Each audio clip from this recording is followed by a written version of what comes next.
Welcome back to our channel మా ఇంటి రుచులు. నేను మీ స్మార్ట్ విజయ. ఈరోజు నేను రవ్వ పాయసం అయితే చేసి చూపిస్తానండి.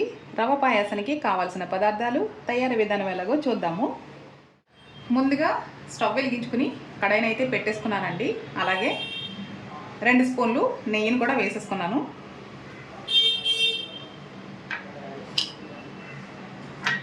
ముందుగా మనం డ్రై ఫ్రూట్స్ని అయితే వేయించేసుకుందామండి. ఇది కిస్మిస్, కాజు, బాదం అండి.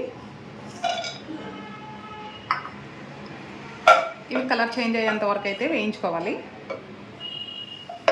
ఇలా వేయించుకున్న డ్రై ఫ్రూట్స్ని ఒక ప్లేట్లోకి అయితే తీసుకుందామండి. తీసుకున్న తర్వాత ఇదే నెయ్యిలో బొంబాయి రవ్వను వేసి కలర్ మారేంత వరకు అయితే వేయించుకోవాలండి. మనకి రవ్వ అయితే వేగిపోయిందండి. ఇప్పుడు దీంట్లో పాలు వేసుకుందాము. పాలు వేసి ఒక 5 నిమిషాలు అయితే ఉడికించుకోవాలి.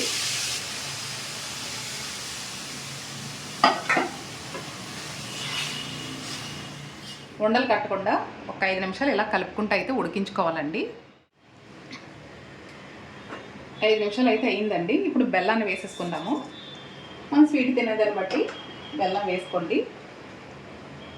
హెల్త్కి మంచిది కాబట్టి నేను బెల్లం వేస్తున్నాను. మీకు కావాలంటే పంచదార కూడా వేసుకోవచ్చు.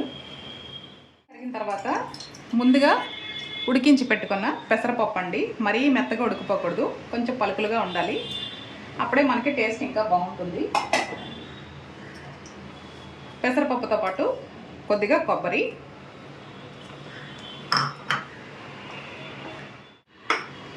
యాలకుల పొడి, ముందుగా వేయించి పెట్టుకున్న డ్రై ఫ్రూట్స్ని కూడా వేసేసుకుందామండి. ఇంతేనండి, ఎంతో టేస్టీగా ఉండే రవ్వ పాయసం అయితే రెడీ అయిపోయింది. నచ్చితే లైక్ చేయండి, షేర్ చేయండి. ఈ రెసిపీ మీకు నచ్చినట్లయితే తప్పకుండా ట్రై చేసి ఎలా వచ్చిందో నాకు కామెంట్ చేయండి friends.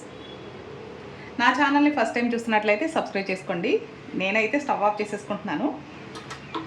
Thanks for watching. Bye friends.